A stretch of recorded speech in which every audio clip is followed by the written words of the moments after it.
देखिए विद्यार्थी, अब हम लोग आते हैं तत्पुरुष समास में। हमने बताया कि जैसे वनवास, वन में वास, राह खर्च, राह के लिए खर्च, ऋण मुक्त, ऋण से मुक्त। अर्थात जिस समास में बीच में आपको कोई चिन्ह हो, ने चिन्ह, को चिन्ह, से चिन्ह, कर्ता के ने, कर्म को, कर्ण से, संप्रदान को के लिए, माने कोई भी चिन्ह संकेत लगा हो, विग्रह करने पर उस तत्पुरुष समास कहते हैं। जैसे राजपुत्र, राजा का पुत्र, राह खर्च, राह के लिए खर्च, ऋण मुक्त, ऋण से मुक्त, ये सब तत्पुरुष समास में आ जाएगा। तो इस तरीक़ा से तत्पुरुष समास के 6 भेद होते हैं, जिसको हम लोग अभी चर्चा में नहीं रखेंगे, बस याद कर लेना है आप लोगों को। द्विगु समास क्या कहते हैं? जिस समास के पहला पद गिनती वाला हो, जिसे माने संख्या हो, उसे द्विगु समास कहते हैं। जैसे त्रिवेणी, त्रि से 3 संख्या है ना, द्विगु समास। सतसई, सतसई से 7, सत से 7 है ना, द्विगु समास। सप्ताह 7 है ना, द्विगु समास। शताब्दी 100, द्विगु समास। यानी कि जिस समास का पहला पद संख्यावाचक हो, 1 हो, 2 हो, दुवन्नी, चौवन्नी, अठन्नी, ये सब आपको द्विगु समास में चला आएगा विद्यार्थी। द्वंद्व समास, जिसका दोनों पदे प्रधान हो, जैसे माता पिता, माता भी प्रधान है हम लोग के लिए, तो पिताजी भी प्रधान है। चलिए भाई बहन, जितना ही छोटा भाई प्रधान है उतना ही छोटी बहन प्रधान है। तो इस तरह लौ कुश, चलिए अन्न जल, पाप पुण्य, धर्माधर्म, वेद पुराण, वेद और पुराण, अमीर गरीब, अमीर और गरीब, सब विद्यार्थी द्वंद्व समास है। दाल भात द्वंद्व समास। चलिए आगे बहुब्रीहि समास में देखिए, जिस समास में कोई पद प्रधान नहीं, अभी आप लोग पहले पढ़े थे, तो जिस समास में कोई भी पद प्रधान नहीं होता है, दोनों पद मिलकर किसी अन्य पद की विशेषता बताता है। जैसे चक्रधर, चक्र को धारण करने वाला अर्थात विष्णु, माने कोई पद प्रधान इसमें अंदर का नहीं है, बाहर का पद प्रधान होता है। कि चक्रधर माने चक्र को धारण करने वाला, ना चक्र प्रधान है ना धारणे करने वाला प्रधान है, विष्णु प्रधान है। विष्णु भगवान चक्र को धारण करने वाला। गजानन, गज के समान आनन अर्थात भगवान गणेश। 12 सिंगा, 12 सिंह है जिसके, ऐसा है मृग विशेष। पीताम्बर, पीले हैं अंबर जिसका, अंबर वस्त्र को बुलाया जाता है, कृष्ण भगवान। माने वैसा माने शब्द जिसके अंदर कोई प्रधान नहीं हो, बाहर से कोई आके प्रधान हो जाए। जैसे दशानन, 10 है आनंद जिसकी, तो बाहर से रावण आ गया। बहुब्रीहि समास।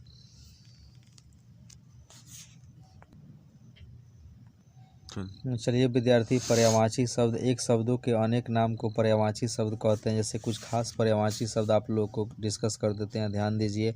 आँख, नयन, नेत्र, लोचन, विलोचन। आकाश, आकाश के नभ, अंबर, गगन। आंधी, तूफान। चलिए आम, आम्र, चूत, रसाल। सहकार, अंधकार के तम, तिमिर। चलिए इंद्र के सुरपति, सुरेश, माधव। अमृत, अमीय, पीयूष। आग, आग के हो गया, आग आपको आग, पावक, दहन, हुतासन। चलिए विद्यार्थी, अब आगे देखते हैं। किरण, मरीचि, मयूष, अंश, गंगा, देव नदी, सूरसरी, भागीरथी। गणेश, लंबोदर, एकादंत, गजबदन, गधा के खर, गदर्भ। चंद्रमा, चांद, हिमांशु, सुधांशु। चांदनी, चंद्रिका। जल, नीर, सलिक, उदक, पानी। दुख के कष्ट, पीड़ा, क्लेश। दुर्गा के अंबिका, उमा, काली, गौरी, चंडिका। देवता का सुर, अमर, देव, निर्जर। नदी के सरिता, तटनी, अपगा, निम्नगा। चलिए नाव के नौका, तरी। पत्नी के भार्या, साधर्मणी, गृहिणी, जाया। पर्वत के पहाड़, शैल, अचर, गिरि, नग, भूधर, भूमिधर, महीधर। चलिए पवन, वायु, हवा, अनिल, समीर। पुत्र, सूत, बेटा, आत्मज, नंदन, लड़का। पृथ्वी के भू, भूमि, मही, धरा, धरणी। प्रकाश के प्रभा, छवि, धुति, ज्योति, चमक। पुष्प के फूल, सुमन, कुसुम, प्रसुम। प्रेम, प्रेम के हो गया आपको प्रेम का स्तुति, बड़ाई, स्तुवान, सराहना। बहुत, सॉरी प्रेम का यहाँ पर हो गया आपका प्रेम जो दिया है, एक मिनट।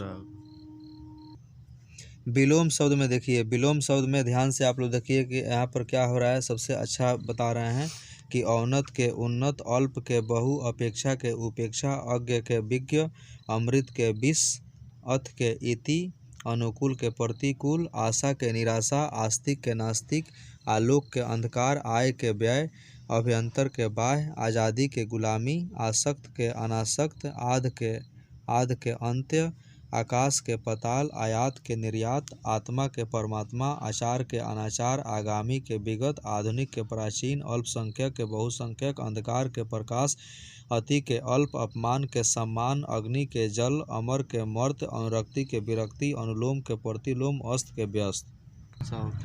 ईश्वर के जीव, अनुमल के रूपण, उदार के कृपण, उपयोग के दुरुपयोग, उद्यमी के निरुद्यम, उपकार के अपकार, ईद के मुहर्रम, इच्छा के अनिच्छा, ऊंच के निम्न, उद्दत के विनीत, एड़ी के चोटी, ऐतिहासिक के अनैतिहासिक, ऐश्वर्य के अनैश्वर्य, एकत्र के विकर्ण, एकता के अनेकता, ऊपरी के उधार के नगद, कृति के अपकृति, करुण के निष्कुण, कायर के निडर, कटु के मधु, क्रूर के अक्रूर, कोप के कृपा, कर्मठ के क्रोध के क्षमा, गुरु के लघु, गुप्त के प्रकट, गगन के पृथ्वी, गमन के आगमन, गुण के दोष, गत के आगत, चलिए चोर के साधु, छली के निश्चल, छूत के अछूत, जय के पराजय, जड़ चेतन, ज्योति के दम, जीवन के मरण, ज्वार के भाटा, जल्द के देर।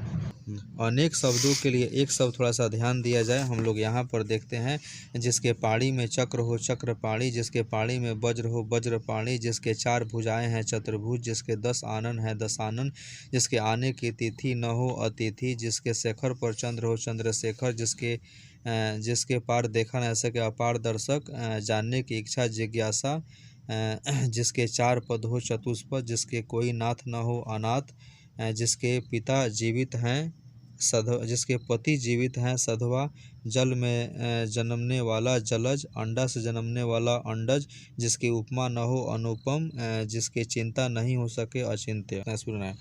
यश वाला यशस्वी, जो सब कुछ जानता है, सर्वज्ञ जो कम जानता है, अल्पज्ञ जो बहुत जानता है, बहुज्ञ बीता हुआ अतीत, नहीं मरने वाला अमर, विष्णु का उपासक करने वाला वैष्णव, जो सबसे व्याप्त हो सर्वव्यापी, जो सब में व्याप्त हो सर्वव्यापी, गिरा हुआ पतित, इंद्रियों को जीतने वाला जितेंद्रिय, जो स्त्री के वशीभूत या उसके लगाव का हो सैंड, जो देखा नहीं जा सके अदृश्य, जो जो सरों में जन्मता है सरसीज, जो नहीं हो सकता असंभव के सामने प्रत्यक्ष, आंखों से परे परोक्ष, अपने परिवार के साथ सब परिवार, जो स्त्री अभिनय करे अभिनेत्री, जो पुरुष अभिनय करे अभिनेत्री, जो शत्रु की हत्या करता है शत्रुघ्न, जो मांसाहार खाता है मांसाहारी।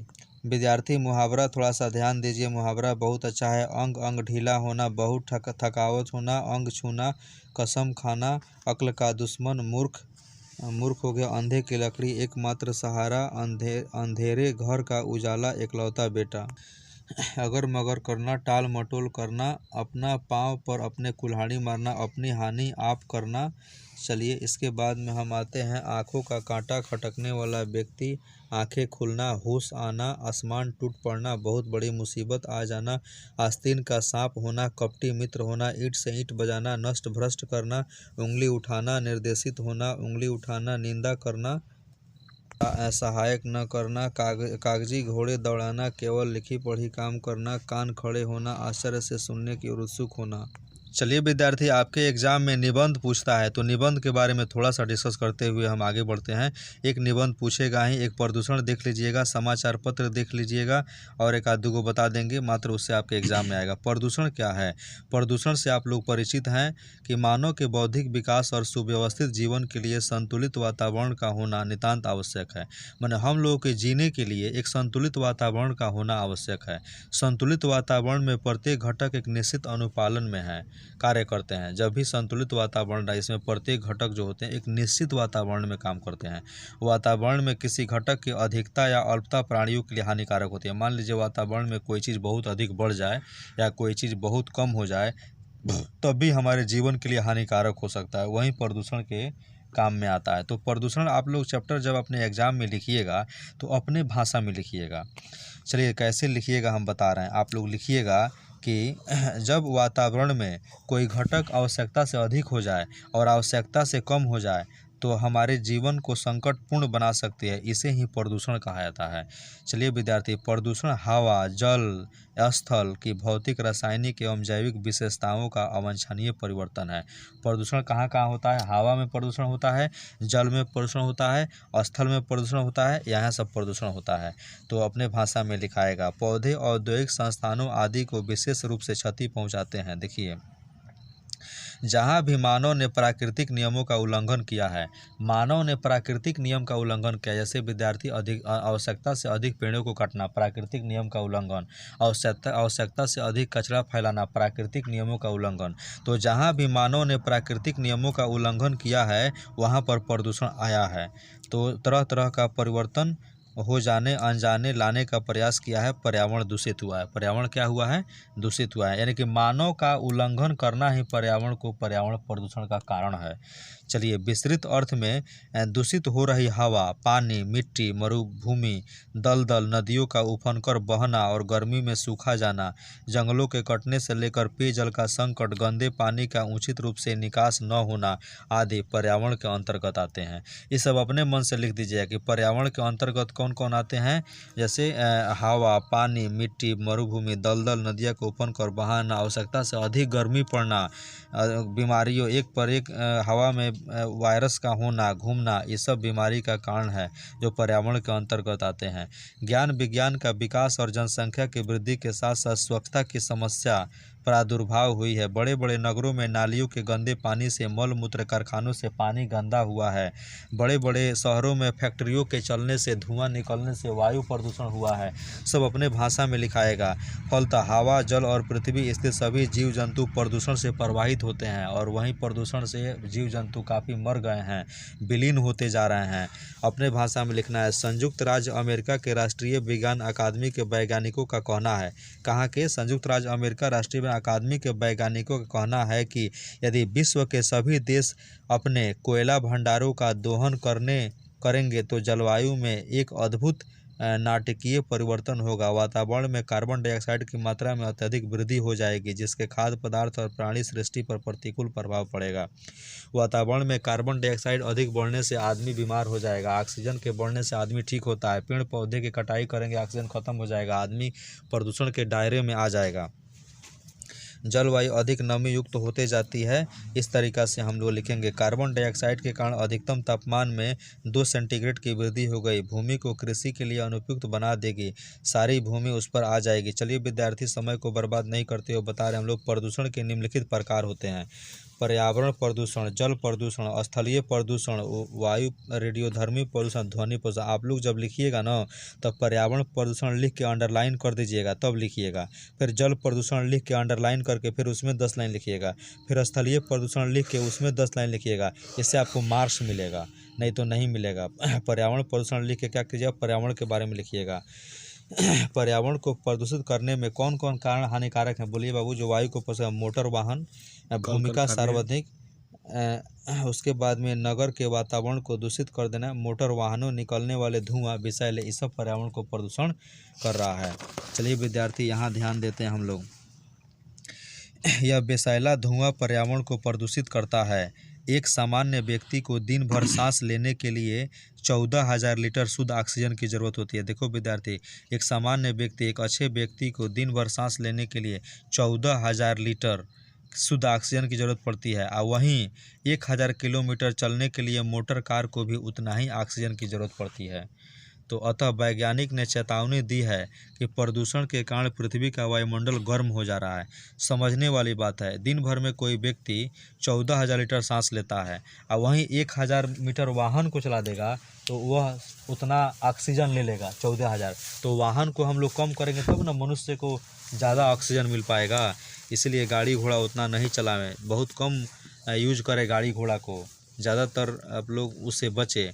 अतः वैज्ञानिकों ने चेतावनी दी है कि प्रदूषण के कारण ही पृथ्वी का वायुमंडल गर्म हो जा रहा है। ये सब आपको लिखना है एग्जाम में कि प्रदूषण के कारण पृथ्वी का वायुमंडल गर्म हो जा रहा है। यदि गर्मी 3.5 सेंटीग्रेड तक पहुंच गई तो उत्तरी ध्रुव एवं दक्षिणी ध्रुव बर्फ पिघलने लगेगी, सारी पृथ्वी जलमग्न हो जाएगा। चलिए, जल प्रदूषण क्या है विद्यार्थी? औद्योगिक नगरों में बड़े पैमाने पर दूषित पदार्थों नदियों में प्रवाहित करते हैं। बड़े बड़े औद्योगिक नगर क्या होते हैं? जैसे हरियाणा, पंजाब, दिल्ली में बड़े बड़े कारखाने हैं, वहाँ कारखाने से उस कारखानों से गंदा जल निकलता है जो नदी में प्रवाहित किया जाता है, जिससे नदी का जल गंदा हो जाता है, जो नदी जलीय जीवों पर काफ़ी हानिकारक होता है। ऐसे आप लिख सकते हैं अपने मन से, जिससे उसका पानी इस योग्य नहीं रह गया कि उसका उपयोग किया जा सके। इससे जलीय जंतुओं भी खतरा होता है। देखिए जो बोले हैं, पानी को कीटाणु रहित बनाने के लिए रसायनों का प्रयोग किया जाता है। आजकल हमारे अगल बगल में गली में नाला नाली में पानी गंदा हो जाता है तो हम लोग रसायन का छिड़काव करके उसको ठीक करते हैं, जिससे मच्छर वच्छर मर जाता है, जिससे डीडीटी, इस छिड़काव को डीडीटी प्रमुख है, लेकिन डीडीटी का प्रयोग इतना हानिप्रद प्रमाणित हुआ है कि इसके उत्पादन पर भी रोक लग गया है। देखिए विद्यार्थी, नदियों के पानी गंदा हो गया, उसको ठीक करने के लिए हम लोग डीडीटी छिड़काव तो किए हैं, लेकिन वह भी हानिकारक साबित हुआ है, जिससे उस पर भी रोक लगा दिया गया है कि इसका भी 1 से अधिक छिड़काव नहीं किया जाए। चलिए, स्थलीय प्रदूषण क्या है? अरे ज़मीनी प्रदूषण, जो आप लोग कुरकुरे खाकर फेंक देते हो, कागज़ प्लास्टिक जला देते हो, प्लास्टिक में सामान खरीदते हो, ये सब प्लास्टिक कभी गलता नहीं है, इसलिए ये सब भी हानिकारक है। तो चलिए, स्थलीय प्रदूषण में जनसंख्या की लगातार वृद्धि के फलस्वरूप खाद्य पदार्थों की मांग में अत्यधिक वृद्धि हुई है। पौधों को चूहों, कीटाणुओं आदि परजीवी कीड़ों से रक्षा रासायनिक पदार्थ के उपयोग करने के लिए किया जाता है। इसके अधिकांश पदार्थ मिट्टी में मिलकर भूमि को दूषित करते हैं, जैसे कागज़ वगज़ प्लास्टिक वगैरह मिट्टी में मिल जाते हैं तो ख़त्म कर देते हैं, वहीं स्थलीय प्रदूषण है। इस प्रकार वायुमंडल में व्यक्त दोहरा प्रदूषण माना। रेडियोधर्मी प्रदूषण क्या है? वर्तमान वैज्ञानिक युग में परमाणु बम विस्फोट परीक्षणों, वायुमंडल में जो विस्फोट के द्वारा इलेक्ट्रॉन अल्फा बीटा के गामा किरण का जिनका प्रयोग हुआ है, उससे हम लोग रेडियोधर्मी प्रदूषण कहते हैं। ध्वनि प्रदूषण, जितने भी गाड़ी वगैरह का आवाज़ होता है जैसे माइक वगैरह, उसे ध्वनि प्रदूषण के अंतर कहते हैं। इसलिए विद्यार्थी हम लोग पर्यावरण को हम लोग ख़त्म कर दिए। अब इतना ही आप लोग लिख लीजिएगा, हम लोग फिर देखते हैं। फिर पूछिए। देखिए विद्यार्थी, महंगाई के बारे में आप लोग खुद लिख लीजिएगा। महंगाई कोई टेंशन नहीं है। आज हम लोगों को महंगाई जितना बेचैन कर दिया है तो उसके बारे में आप अपने से भी लिख सकते हैं। बस हम 10 लाइन बोल देते हैं। कमर तोड़ महंगाई का सवाल आज के मानव के अनेकोनेक समस्याओं में अहम बन गया है। महंगाई आजकल के मानव का कमर तोड़ दिया है, ना जीने दे रहा है ना मरने दे रहा है। वही बात लिखना है आपको महंगाई के बारे में। हमारा भारत एक विकासशील देश है और इस प्रकार की अर्थव्यवस्था वाले देश में औद्योगिकरण या विभिन्न योजनाओं आदि के चलते मुद्रास्फीति तो होती है, किंतु आज वस्तुओं के मूल्य सीमा में निरंतर वृद्धि हो रही है। वस्तु में निरंतर दाम क्या हो रहे हैं? बढ़ रहे हैं, जो आम आदमी के लिए जीना मुश्किल हो जाए। हमारे देश में, अपने से लिखना है कि हमारे देश में 70 से 80% लोग गरीब हैं जो जी नहीं पा रहे हैं, इतनी महंगाई हो गई है। जनजीवन अस्त व्यस्त होता दिख रहा है। अब तो सरकार भी जनता का विश्वास खोती जा रही है। लोग यह कहते पाए जाते हैं कि सरकार का शासन तंत्र भ्रष्ट हो चुका है, जिसके कारण जनता बेईमानी, नौकरशाही तथा मुनाफाखोरी की चक्कियों तले पीस रही है। स्थिति विस्फोटक बन गई है। यह महंगाई स्वतंत्रता प्राप्ति के बाद लगातार बढ़ रही है। पहले हम लोग आशा करते थे कि हमारा देश स्वतंत्र होगा तो हम अच्छा से जिएंगे। अरे हम क्या खाक अच्छा से जिएंगे? देश तो स्वतंत्र करा दिया, लेकिन इसको चूहाड़ों ने चूस लिया और महंगाई से हम लोग मर रहे हैं। यह भी सत्य है कि हमारी राष्ट्रीय आय बढ़ी है और लोगों की आवश्यकता भी बढ़ी है। हम आराम तलब नाना प्रकार के दुर्व्यवहारों आदि भी हुए। जनसंख्या की उत्तरोत्तर वृद्धि हुई है। जनसंख्या की वृद्धि के कारण भी महंगाई बढ़े। इसलिए विद्यार्थी एक नारा लगाओ, हम दो हमारे दो। अपने 2 ही बच्चे से अधिक बच्चे पैदा नहीं कीजिए, महंगाई में कमी लाइए। चलिए विद्यार्थी, महंगाई ने विभिन्न वर्गों के कर्मचारियों को हड़ताल आंदोलन करने के लिए बढ़ावा दिया है। महंगाई कैसे हुआ है? विभिन्न आंदोलन करना, कर्मचारियों का हड़ताल आदि, ये सब करने से भी महंगाई पर कोई सुनवाई नहीं हो पा रही है।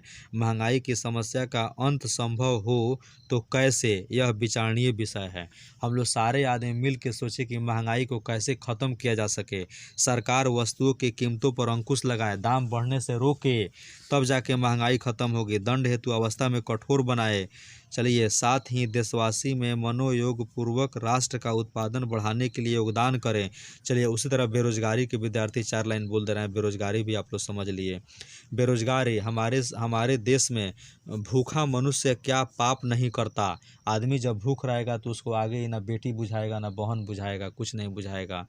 चलिए, धन से क्षीण मनुष्य दयनीय हो जाता है, उसे कर्तव्य और अकर्तव्य का विवेक नहीं होता, वह गलत करने पर उजारू हो जा रहा है। आज हमारे देश में बहुतों सारी बेटी एवं महिलाएं भूख के मारे गलती पर उतर आई है, जो आजकल बेरोजगारी का ही दिन है। वही दशा आज के युग में विद्यमान है। अपने से लिखना दोस्त, यहाँ घबराना नहीं। हम कहते हैं ना तुम्हारा अच्छा नंबर आ रहा है। चलो, चारों ओर चोरी डकैती की दुर्घटनाएं, छीन झपटी, लूट खसोट, कत्ल और हृदयवारिक समाचार गाड़ियों को रोकने लूटने हालत समाचार पत्रों को पढ़ने से मिलते हैं। आए देश में रोटियों की चिंता है, चाहे उनका उपार्जन सदाचार से हो, दुराचार से हो, चाहे फवाड़ा से। समाज के शत्रु विद्वान सभी बेकारी और बेरोजगारी का शिकार होते जा रहे हैं। बेरोजगारी के बारे में विद्यार्थी ऐसे लिखना। हाँ, देश की दिनों दिन बढ़ती हुई जनसंख्या बेकारी की समस्या को और भी बढ़ा रही है। विद्यार्थी, हम मेन टॉपिक को डिस्कस कर रहे हैं। साधन की सुविधाएं और उत्पादन तो नहीं बढ़ा, परंतु उपभोक्ता अधिक हो गए। साधन नहीं बढ़ा, सुविधा नहीं बढ़ा, लेकिन खर्च बढ़ते जा रहे हैं। यही बेरोजगारी के कारण। इसलिए कहते हैं जितना बड़ा हाथ उतना ही बड़ा चादर फैलाओ। हमारे देश की सामाजिक व धार्मिक परंपराएं भी बेकारी की समस्या को प्रोत्साहित करती है।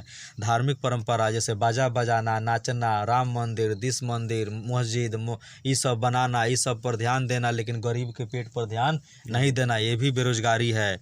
चलिए, आजकल के नेता लोग यही कर रहे हैं। आप लोग विद्यार्थी नेता बनकर ऐसा नहीं करना, गरीबों को ध्यान देना। बेरोजगारी के कारण युवा आक्रोश और असंतोष के समाज और व्यवस्था अराजकता पैदा हुई। बेरोजगारी के कारण एक दूसरे के लोग जान मार रहे हैं, मर रहे हैं, कट रहे हैं। बेरोजगारी के विद्यार्थी बारे में लिख देना। देखिए विद्यार्थी, कभी भी आप लोगों के पास 2 पत्र पूछेगा, एक मित्र के पास पत्र पूछेगा, एक पिता के पास पत्र पूछेगा। तो मित्र के पास पत्र लिखने के लिए आप लोग लिखिएगा यहाँ पर प्रिय मित्र, यहाँ पर अपना नाम दे। हम अपना नाम लगा दिए हैं रुपेश। प्रिय मित्र रुपेश, सप्रेम नमस्कार। देखिए, यहाँ इतना ही दूर में लिखिएगा शुरू से, प्रिय मित्र रुपेश, सप्रेम नमस्कार। और तब यहाँ से स्टार्ट कीजिएगा कि मैं यहाँ अच्छी तरह से रहकर पढ़ाई कर रही हूँ। एक लड़की बोल रही है क्या कि अच्छी तरह पढ़ाई कर रही हूँ। अब यहाँ सुनते होंगे सर रुपेश लिखे, यहाँ कर रही हूँ। बस एक मोटा मोटी आपको बता रहे हैं कि मैं यहाँ अच्छी तरह से रहकर पढ़ाई कर रही हूँ। लड़का रहेगा तो रहा हूँ। विश्वास है कि तुम भी वहाँ अच्छी तरह रहकर अपनी पढ़ाई कर रही होगी। मैं इस पत्र के माध्यम से यह बताना चाहती हूँ कि मैं सोनपुर मेला जाना चाहती हूँ और तुमको भी साथ ले जाना चाहती हूँ। हम दोनों वहाँ बहुत मस्ती करेंगे, वहाँ से अच्छे अच्छे चीज़ें लाएंगे। हाँ, हम लोग इस बार हम लोग सोनपुर मेला में काफ़ी मज़ा करेंगे। देखिए विद्यार्थी, ऐसे अपने से लिखना है, इसीलिए हम देख रहे हैं। अपने माता पिता को मेरा प्रणाम बोलना। अब तुम्हारा दोस्त नाम इस तरह से अपना लिख देना है। और ऐसे अपना एहसान खातून, घर सोनकर, जिला पश्चिमी चंपारण। अब पिता के पास पत्र के लिए क्या करना है, पूज्य पिताजी लिख दीजिएगा, सादर प्रणाम लिख दीजिएगा। और जहाँ ख़त्म होगा ना वहाँ से लिखिएगा कि मैं सकुशल हूँ, आशा है घर पर आप सभी सानंद होंगे, माने आनंद से होंगे। पिताजी, यहाँ छात्रावास में आने के पहले मुझमें जो झिझक थी सब भ्रांति सिद्ध हुई है। यहाँ पूरे छात्रावास में 2 ही वर्ग के छात्र हैं, एक ही वर्ग आगे पीछे है। सभी एक दूसरे को अच्छी तरह पहचानते हैं। हमसे ऊंचे वर्ग के लड़के हम सबको छोटा भाई समझते हैं और स्नेह देते हैं। इस तरह पूज्य पिताजी के अपने बारे में लिख के और यहाँ पर लिख देना है। आपका आज्ञाकारी पुत्र जो भी रहेगा उसको लिख देना है। मित्र के पास पत्र अभी हमने आपको बताया है, यहाँ भी है। अपनी बहन को वैवाहिक कार्यक्रम में सम्मिलित होने के लिए अपने मित्र को एक पत्र लिखे से, प्रिय मित्र राकेश, सप्रेम नमस्कार। ऐसे ही उसमें भी लिखाए थे, आशा है कि तुम सकुशल होगे, तुम्हारा परिवार भी कुशलतापूर्वक जीवन यापन कर रहा रहा होगा। विशेष समाचार यह है कि मेरी बड़ी बहन का विवाह सुनिश्चित हो गया है। इस पत्र के साथ मैं शादी का कार्ड भी मैंने प्रेषित कर रहा हूँ, मैंने छपवा रहा हूँ, जिसमें विवाह की रस्मों की तिथियाँ उल्लिखित है, मैंने दिया गया है। अपने भाषा में लिखिएगा। आशा है कि तुम मेरी बहन के वैवाहिक कार्यक्रम में सम्मिलित होने के लिए अवश्य आकर यहाँ की शोभा बढ़ाओगे। बस विद्यार्थी अब यहाँ पर लिखा तुम्हारा मित्र शंकर। हल्का सा विद्यार्थी भ्रष्टाचार के बारे में थोड़ा सा देख लिए। भ्रष्टाचार भ्रष्ट और आचार दो शब्दों के मेल से बना है। इतना ही लिख दीजिएगा, आपके एग्जाम में नंबर आ जाएगा। भ्रष्टाचार भ्रष्ट और आचार दो शब्दों के मेल से बना है, जिसमें भ्रष्ट का अर्थ होता है पतित, दूषित, दुराचारी। आचार का चरित्र या नैतिक आचरण अर्थात दुराचारी चरित्र, उसे भ्रष्ट व्यक्ति को बोला जाता है, जिसको ना पता चले ना बाप है कि बेटा है कि भाई है कि बहन है। जब कोई व्यक्ति अपने गलत आचरण द्वारा असामाजिक कार्य करता है, माने अपने गलत आचरण के द्वारा, सामाजिक नहीं असामाजिक, जो समाज को ठीक नहीं लगे, तो उस गलत व्यवहार को ही भ्रष्टाचार कहते हैं। अपने भाषा में बना बना के लिखना है, कम से कम 2 पन्ना ऐसे, 1 पन्ना इधर और 1 पन्ना इधर, जरूर आएगा 10 नंबर 8 नंबर। और गलत व्यवहार करने वाले व्यक्ति को ही भ्रष्टाचारी कहते हैं। चलिए, यह भ्रष्टाचार आज लगभग संपूर्ण विश्व में फल फूल रहा है। पूरे विश्व में भ्रष्टाचार फल फूल रहा है। फिर भी इसका जितना विकास हिंदुस्तान में हुआ, अन्यत्र खोजना असंभव नहीं तो दुर्लभ अवश्य है। सबसे ज़्यादा भ्रष्टाचार का विकास बोला जा रहा है कि अपने देश हिंदुस्तान में है।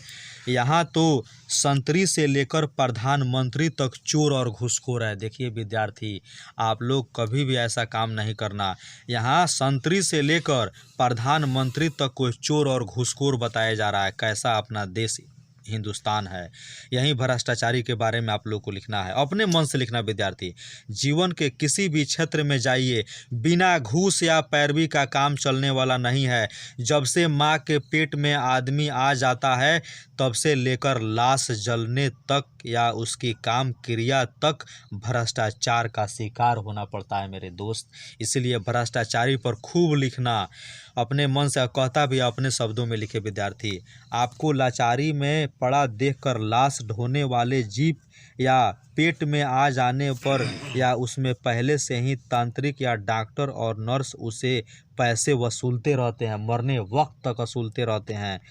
डॉक्टर एक तरफ जनता की सेवा के लिए सरकार से वेतन लेती है, तो दूसरे तरफ प्राइवेट में देखती है और जनता का दोहन करती है। ऐसा है अपना देश हिंदुस्तान।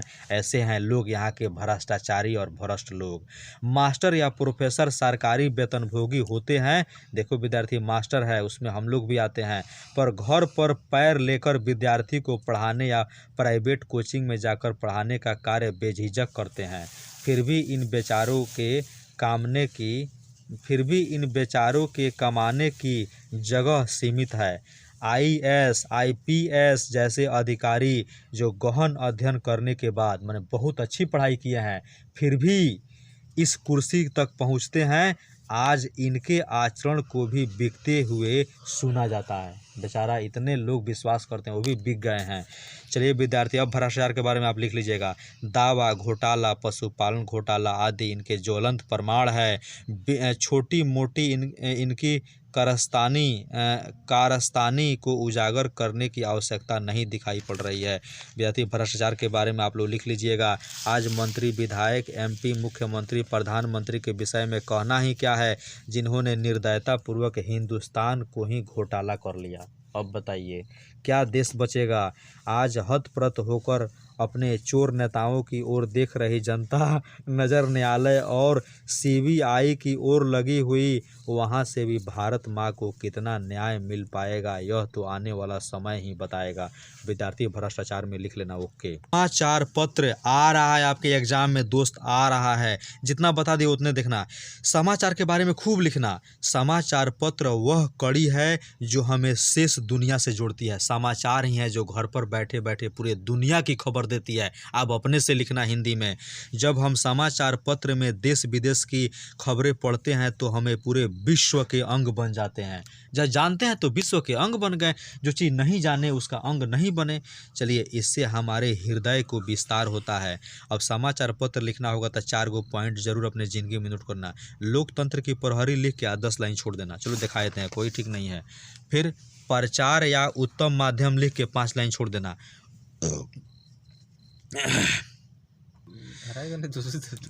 प्रचार तथा उत्तम माध्यम, व्यापार में लाभ, जे पार्टन का कहना, मैंने कहने का मतलब है कि यह जो मेन पॉइंट है ना, उस पॉइंट को लिख के आप 5-5 लाइन उसमें अपने मन से जो आएगा अच्छा बात भर दीजिएगा, आपको पूरे मार्क्स मिलेंगे आपको। चलिए एक बार हम दिखा देते हैं यहाँ से। सबसे पहले समाचार पत्र में लोकतंत्र की प्रहरी। समाचार पत्र लोकतंत्र का सच्चा पहरेदार है।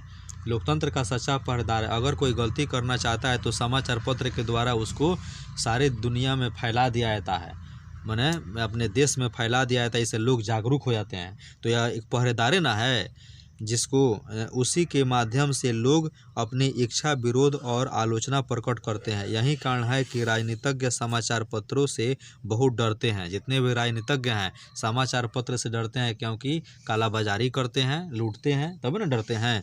चलिए ऐसे आप लोग लिख लीजिएगा इसके बारे में। अब थोड़ा डिस्कस करते हैं। अब समय ख़त्म होगा, वीडियो को 2 से 3 मिनट में ख़त्म कर देंगे हम। प्रचार का उत्तम माध्यम।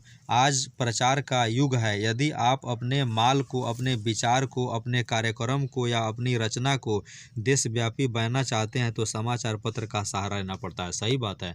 यदि आप कोई भी चीज़ अगर अच्छा से करना चाहते हैं तो समाचार पत्र का सहारा लेना पड़ेगा, ताकि देश विदेश तक पहुंचाने के लिए। चलिए, आपकी बात शीघ्र सारे देश में फैल जाएगी। समाचार पत्र के माध्यम से रातों रात लोग नेता बन जाते हैं, चर्चित व्यक्ति बन जाते हैं। यदि किसी घटना को अखबार में मोटी सुर्खियों में स्थान मिल जाए तो वह घटना सारे देश में ध्यान अपनी खींच लेती है। ऐसे समाचार पत्र के बारे में आप लोग लिख दोगे विद्यार्थी। अच्छा, व्यापार का लाभ इसमें क्या होता है, ये देखिए। मेन पॉइंट को लिख के 10 लाइन जरूर भरिएगा। फिर से बता रहे हैं, प्रचार का उत्तम माध्यम लिखिएगा, व्यापार का लाभ लिखिएगा। देखिए, आप अंदर कुछ लिख दीजिएगा, आपको नंबर नहीं मिलेगा। बस 3 गो पॉइंट लिख के 10 लाइन कुछ आम भर दीजिएगा, पूरा नंबर मिलेगा। तो इस तरीक़ा से व्यापार में लाभ। समाचार पत्र व्यापार को बढ़ाने में परम सहायता सिद्ध हुआ है। विज्ञापन की सहायता से व्यापारियों को माल देश में इधर उधर करने में फ़ायदा होता है। यही व्यापार में लाभ लिख देना है। अब चलिए, जे पार्टन का कहना है कि समाचार पत्र जनता के लिए विश्वविद्यालय है। ये जरूर लिखिएगा। जे पार्टन का कहना है कि समाचार पत्र जनता के लिए क्या है, विश्वविद्यालय है। उनमें हमें केवल देश विदेश की गतिविधियों की जानकारी ही नहीं मिलती, अपितु महान विचारकों के विचार पढ़ने को भी मिलते हैं। ठीक है ना, माने महान विचारकों के विचार पढ़ने को मिलते हैं। उनमें विभिन्न त्योहारों में महापुरुषों के महत्व का पता चलता है। महिलाओं को घर गृहस्थी सम्मिलित नए नुस्खे का पता चलता है। प्रायः अखबार में ऐसा कई अस्थायी स्तंभ होते हैं, हमें इतना मिलता है। आजकल अखबार मनोरंजन के क्षेत्र भी आगे बढ़ रहा है। चलिए विद्यार्थी, इस तरीक़ा से आप लिख दीजिएगा। अब इतना ही आप लोगों को करना है। प्लीज़ अगर हमारा चैनल अच्छा लगे तो हमारे वीडियो को सब्सक्राइब करें और अच्छा से इसको देखें। हम लोग यहाँ पर देखते हैं कि क्या जितने भी छात्र छात्राएँ हैं जो 12th और 10th के एग्ज़ाम की तैयारी कर रहे हैं, वह विद्यार्थी से काइंडली रिक्वेस्ट है कि YouTube पर मात्र एक ऐसा वीडियो होगा जो व्याकरण के लिए सबसे सफिशिएंट लाई हुआ है। देखिए विद्यार्थी, अभी 12:21 हो रहा है। आज हमारे सारे छात्र हमसे लगे हुए हैं। प्लीज़ आपसे